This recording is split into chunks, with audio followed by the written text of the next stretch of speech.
you moved out to LA, just ripping Uber. Didn't you do something like 19,000 rides or something? 19,002. Oh my God. Got it tatted on the back of my arm, baby.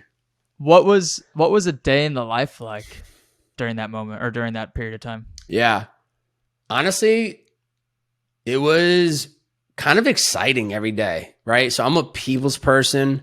I'm an extrovert. This was like the first 2 years living in LA, a new city for me.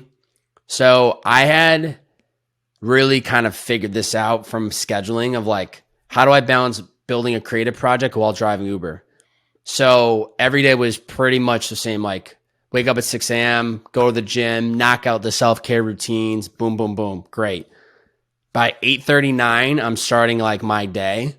So I would spend from 9 till noon, 9 to 1, doing anything creative, reaching out to guests, recording podcasts, prepping, creating content, sending emails, doing all that stuff. Then around 1-ish every day, I would pack up a cooler. I would jump in my car and I would literally drive from 1 till 9 p.m. till 10 p.m. Jeez. And any day could average from 150 miles driven all the way up to 300, 350. And I would just rip around all day. And that was the beauty of the app. You turned it on and off as much as you wanted. And when I was done for the day, I would turn it off, drive back home, go to sleep, do it all over again. That was like my grind. Mondays were my day off where it was just full creative day. And it was a lot of podcast prepping, editing, posting, all that. Tuesday through pretty much Saturday, it was like that. It was like 9 a.m. till noon work, 1 p.m. till night drive. And then Sunday was kind of just Uber day. But I would drive anywhere between 45, 55 hours a week. Jeez.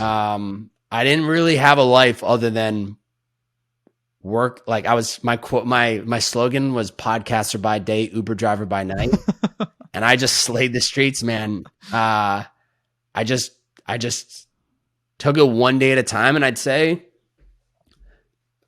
I was probably honestly not mad about driving all that often. Like I'd keep one AirPod in my left ear. I would burn through podcasts. If I wasn't talking to the person in the car, I would keep the music on really low. But I met a lot of great people. I got to see all different parts of LA. You know, the crazy thing about LA is there's such a wide spectrum. Like I'd be dropping somebody off at a $20 million mansion, and an hour later, I would be in the middle of the hood. And it would be so like, wow, you know, like there's two different worlds in just 1 hour. And I learned so much from the people that I met, the things I was able to see. Like I got to see LA unlike any other resident. It would probably take a resident, 30 years to see what I saw in 2 years, man. Because it's such a big city. And you probably hear it, even not living here. It's like traffic, traffic, traffic. You're not just going to go drive 30 minutes to go check out some coffee. I mean, you will, but like, it's just impossible to see all of these neighborhoods the way I saw it in 2 years. Dude, that's such a unique perspective. That's so wild. I love just the fact that you'd see, a stupidly rich person, and then probably the next ride could be to somewhere in, I don't know, like Compton or some of those like lower income areas, and just seeing like you said, there are two very different worlds out there. What are like some of the lessons you think you learned of just like interacting with some of those different types of people? I will say first thing, and then I'll answer that question. It's interesting because when I was dropping somebody off at the 10, 15, $20 million mansion, I always thought to myself, wow, they could easily afford a black car, which is a more luxury professional service, but they would rather be in the back of my 2016 white Ford Fusion hybrid. And I always respected that because I was like, this is somebody that clearly has amassed some type of wealth, but they still see a dollar as a dollar. And so I always took that with me. But I think some of the lessons that I took away from that experience was, so many. You don't really know don't judge a book by its cover, right? So like every person that I would interact with had a story, and I thought that was really eye-opening. I would literally have people would get in my car and it would be such a loaded question, but the same question every day. Hey, how's your day going? Some people would shrug me off and say, good, thanks. Some people would say, good, how you doing today? And want to have a conversation. And then some people be like, dude, you're not going to believe like this happened. And then this, like they had been waiting almost years for somebody to ask them that question. Right. So I feel like every person always had a story to tell. I think being curious, it felt like mini podcasts all day where I would just like talk to people and ask them questions and try to get to know them. Another thing I took away from that experience was truly like taking it one ride at a time was always like my mindset, because there were days when I had limiting beliefs about my own like direction. Like I have all this passion to help people and want to change the world, but here I am being the Uber driver. Like I'm not doing what I want to do full time. Right. And so I got in my head a lot, and I always remind myself, just take it one ride at a time, take it one ride at a time. But at the same time, that's another lesson I learned, which was like, do not attach your identity or worth to what you have to do to get by. Like inevitably, we all go through those chapters in our lives where we have to do something we don't want to do. And as hard as it is in those moments, just keep your head held high and do it to your best of your ability. Because funny enough, what's going to happen is after you're out of that experience, you then look back on it with the most amount of gratitude. I love, and I wear this as a badge of honor, that I have 19,002 Uber rides under my belt. I love when someone's like, what does that tattoo mean? I love when people are like, you were an Uber driver? I love being able to talk to you about on today's podcast, because it gives me a point of reference of like, for other people listening too, I had to do shit that I didn't want to do to get me to where I am today. And whether that's you working a job or that's you doing X, Y, or Z to get by, you just do what you need to do to get to where you want to be. So I have the most amount of gratitude for Uber and what the platform provided me. Because if your question you asked me earlier was, you know, would you still have been able to make it work if you never moved out to LA and you just stayed in Boston? Yes.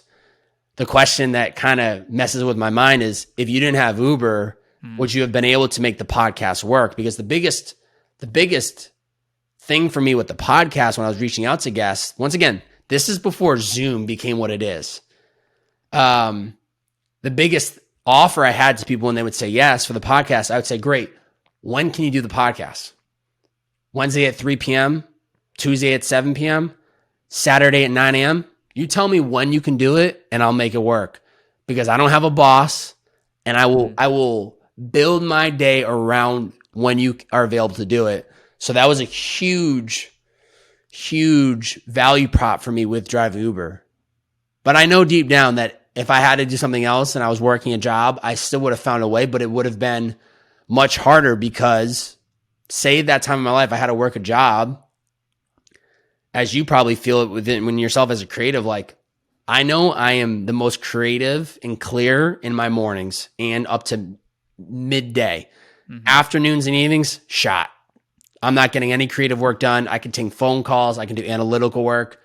No creative is coming out of me. So to think like, what would have life looked like if I had to do podcasts at 6, 7 p.m. every day after a full day's work in an office? This podcast wouldn't have been that great. So yeah, man, so much gratitude for Uber. That's cool, man. Again, it's such a unique perspective. Taking it one ride at a time for 19,000 rides. And I feel like Uber is probably, I would imagine, like one of the easiest ways to become self-employed or be self-sufficient. Like there's not a lot of other things that have such like low barrier to entry. As long as you got a car and a driver's license, like that's it. You can make as much money as you're willing to drive, I guess, right? Yeah. I will share this too. That year in Boston when I graduated, in that full year. Now, mind you, this is before, so they don't take taxes out, right? They don't take taxes. You have to pay for your own gas. Before all that, and let me tell you, I worked my ass off. But still, I netted $70K on my own time, driving Uber in Boston full time in 2016. That's impressive. That's very impressive. It's like, yeah, I mean, and here's the thing, right? You hear 70K, so somebody thinks, wow, you made 70K. But in my mind, I'm like, to me, that felt like 150K because I was making it on my own time. That was priceless. The ability that I was turning on and off an app and driving and making money when I wanted to, that was so, even if I was averaging $30 an hour, to me, I felt like I was making more than that because it was on my own time. So that was huge. Like being able to make that amount of money on by myself without anyone telling me what to do was incredible.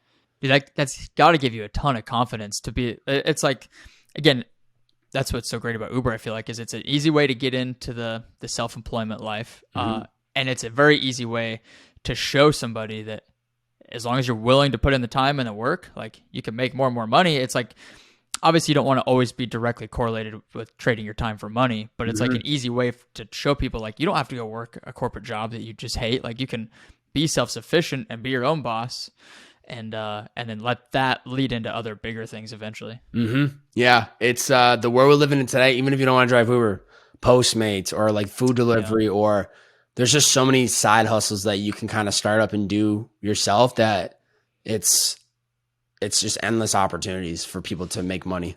So what happened to where we never got the 19,000th and third ride? Why did it end at 19,002? Well, I'll tell you before I get to that, what's funny about why end at 19,002? Why not end at 19,000, right? I'll tell you that after I tell you how this all stopped.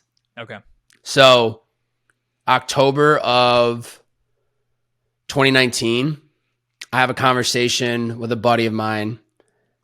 At the time he's managing, his name is Zach Conovar. At the time he was managing a YouTube group called Yes Theory. And I was like, dude, I can't be driving Uber anymore. I want to be doing this full time. So we spent 30 minutes to an hour, me and like two of his team members, and we whiteboard my whole life. What I'm in debt, how much money I'm making, this, that, the third. The takeaways are this. You need to find a way to get out of driving Uber, and you need to find a job or a career that's going to help you develop better skills, because you're not developing skills driving Uber anymore. And I was like, you're right. 2-3 weeks goes by. I had just got back from visiting my family back in Massachusetts. I get back from driving Uber one of those that night, grab my phone, and I post an Instagram story. Now, mind you, the 2 to 3 years leading up to this singular night of driving Uber, I documented the whole behind the scenes of me driving Uber, me eating lunch in my car, me telling stories. I was unapologetic about sharing the day-to-day life of being an Uber driver. And I got that confidence from Gary Vee. He always said, document the journey. And that's what I was doing. I was documenting the whole podcasting at noon. And then I was driving Uber till 10 p.m. at night and like giving people recaps of like the random stories, right? That's cool. You did all that. Oh yeah. Had the foresight to be able to do that. Oh yeah. Dude, I got that. Thankfully for the archive in IG, when I see you in person next, I'll like kind of pull up and we can pull up some of the random clips, but I got some shit for days, dude. So I get back one night, pull up my Instagram, and I'm like, listen, I've loved driving Uber. So grateful for this opportunity, but I'm putting it out there to the world right now. Hold me to it. At the top of 2020, I'm done driving Uber. This is it. I've done my time. I'm 3 years in. I know I have a lot of value to bring. I don't know what it looks like. I don't know if it's for a company, for someone. I don't know if I'll figure out how to monetize myself. I'll figure it out. I wake up to a DM. Excuse me. DM or text? Forget. I think it was a DM. I wake up to a DM from a past podcast guest of mine. His name's Brandon Cohen. Founded this company called Liquid IV. And he DMs me. He said, yo, can you hop on a call tomorrow at 5 p.m. or at whatever time? Now, me and Brandon at this time, I interviewed him a year ago for my podcast. I'd ran into him 3 or 4 times throughout the year. Good vibes, good energy, rooting for each other. When he had a success, or I had a big podcast guest, great. a month before he DM'd me, I had just went into his office, did like a whole behind the scenes shoot of this new series that I was doing. It was called What They Don't See. It was like a behind the scenes of like what they don't see, what's behind the founder, what's behind the creative director, what's behind the fashion designer. So I see this DM and I'm like, huh. I'm like, yeah, sounds good.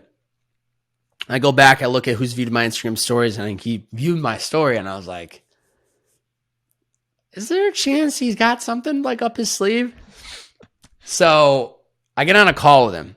Now, mind you, in between him setting up the call with me and me jumping on the call, I think it was early next week, he just so happened to be flying out to New York City to be on Ask Gary V podcast. So I get on the call with him the next week. And I go, listen, before we get into anything you want to talk about today, how the hell was Gary V? What was the podcast like? We're jamming. And he's like, listen, he's like, I've seen everything you've been doing, and I saw your post, and I have this role that I'm about to be rolling out next week to our recruitment team, but I wanted to run it by you before it goes out because I think you would crush the role. And as he's saying this to me, my heart just drops. I'm just like, this is the guy that like, he could have been selling rocks on the side of the road and I would have said yes, because of doing the one-on-one podcast with him, I did a group podcast with him and a couple other founders at one point. I went in and did the What They Don't See vlog. I knew this guy inside and out, and I was like, listen, not to him, I didn't say this, but in my mind, I've interviewed a lot of founders, all great people, but this guy sits on a very specific hand of five, not because of the success that Liquid IV was having at the time, which was nowhere the scale of what it is now, but I admired this guy top to bottom, who he was as a founder. And I was like, yes. I told him on the phone, I said, he didn't even tell me the salary, didn't tell me any of the benefit, nothing. He just told me the role and what it was going to be, which was like building out a behind the scenes content team for the company and him.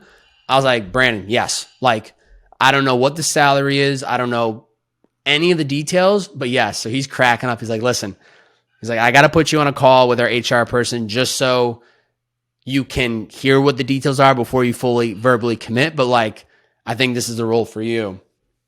I don't do any interview. I get an offer email, transparently, that was 6 figures, which is like, I go from Uber driver to now a 6-figure offer. And I was like, yes, let's do this. 2 weeks later, I was working full time at Liquid IV.